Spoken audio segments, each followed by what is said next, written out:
So I thought I'd carry on down here a little bit after I just did the sprout video. There's still an awful lot of jobs to do. And as you can see from this pile, I'm going to have to actually start working through this particular drop that we've had to go onto the compost heap. Now the great thing at this time of year that is a lot of the grass cuttings and things will already have brown leaves in there, and that's perfect as is to go straight onto the compost pile. Unfortunately for us though, because this is from a local area, communal area, it is full of bits of rubbish and little bits of plastic, which I have to very carefully get rid of before I put on the compost bin.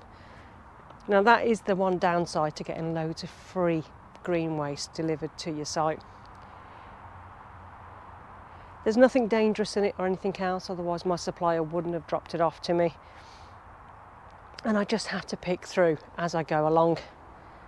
But it's a great freebie at this time of year to bulk up those compost bins.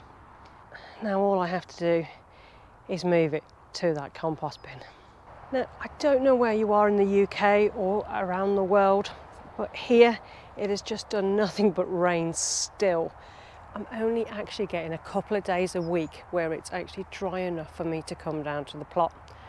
I don't want to be getting overly wet and cold, especially since I've already got a cold myself. But with Jamie being back, I've been able to get on with some of the bigger jobs that we've needed to do. And one of them was this. Now I don't know whether you can spot the difference, but this is what it was like before. Now these sheds stroke conservatory stroke greenhouse, whatever you want to call it, was here when we got this plot, and it's from the previous tenant. Now in general, that conservatory glass area that we have taken down, it was flapping in the wind, the walls were starting to come down, and it was generally really quite unsafe. And we want to redesign this whole area so there's less light cast on that one side. We're going to try and reuse the shed, but we're going to take it down, see how much good parts that we can actually reuse from it. Now we haven't quite finalised where we're putting it, but it will be down this end somewhere. Now the old chicken coop, that's going to be taken down and demolished, and the wood is going to be used to build a new coop and help towards the new run. Now I don't like waste, so we will reuse as much good wood as what we possibly can. But this whole area will change. Now I'm glad we've got the one item down because it's not an easy job. And the panels and the UPVC panels that it was actually built from, well, majority of it was built, are quite heavy. So we've managed to get some glass. Now these glass are the double glazing glass that was on the inside, and they're still stuck together, so that's great. And we'll be making some cold frames and things like that out of those later on in the year, because waste not, want not. So hopefully over the next week or two, weather dependent, we're going to be taking down the shed. Now everything is being crammed into the greenhouse with what we've got glass left in there, and it's full of bits of wood that we are going to be reusing. Now we've also emptied the shed, and it was just dumped and full of rubbish and all sorts of stuff, because I'm not going to lie, we really have not been that organised this year. But I want to try and reuse the shed as much as possible. But I know I don't want it there. It really is in a very awkward place for the other beds on the other side. So that's definitely going to get moved, and I think I'm going to put it down lengthwise down the bottom.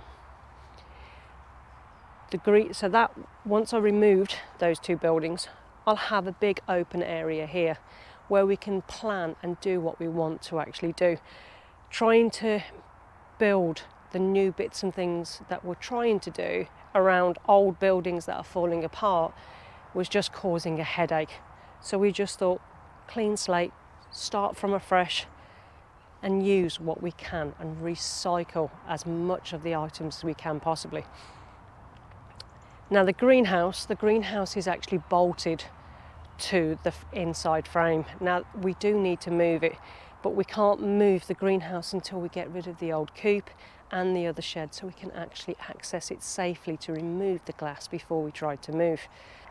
Now the eagle-eyed among you will see that we've also got this greenhouse frame, which we do have the glass floor. I think a couple of panes may have been broken though, but no biggie, we can use bits of old plastic to actually cover that with. Now what I would like to do, because both these greenhouses are really quite small, is actually attach them lengthways together to make one slightly longer greenhouse. And that's what we're going to do, well, attempt to do, to see if we can actually get it to work.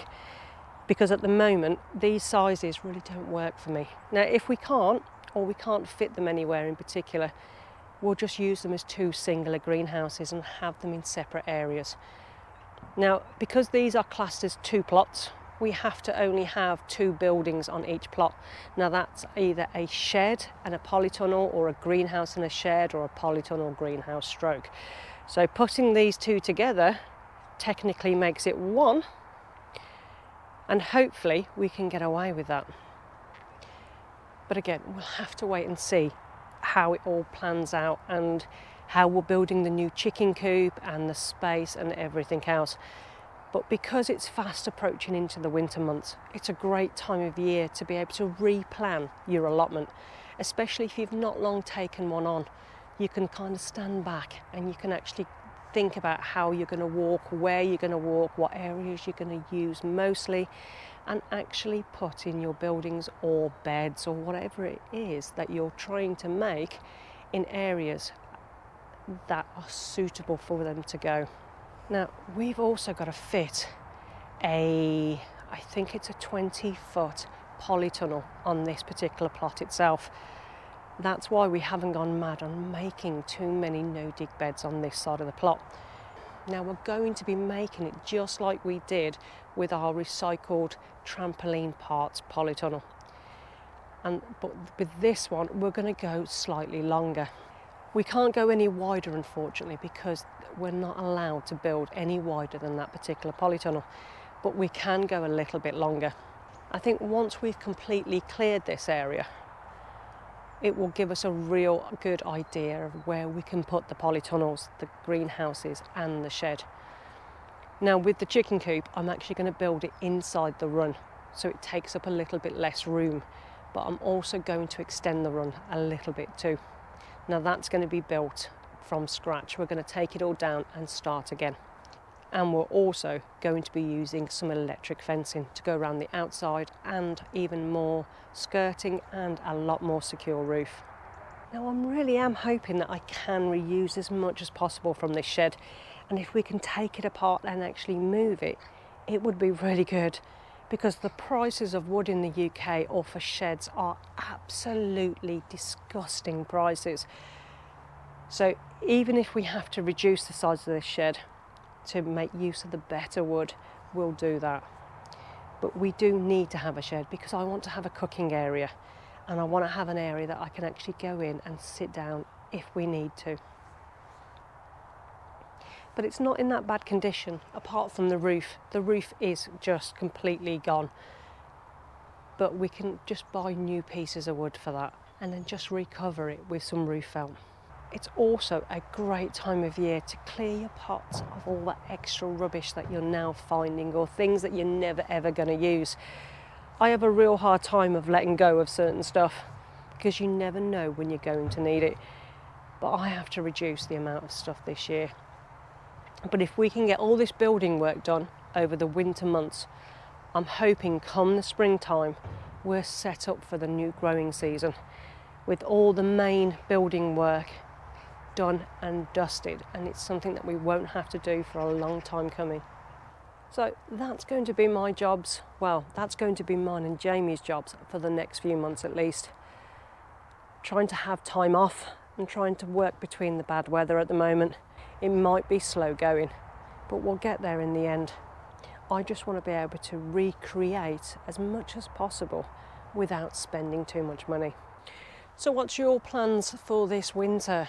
Are you just going to sit back next to your fire and browse through those seed catalogues? Or are you planning on some big builds or maybe some big projects? Maybe just pottering about on your allotment. There's a lot that you can do throughout the winter months, and it's a great time to get stuck in.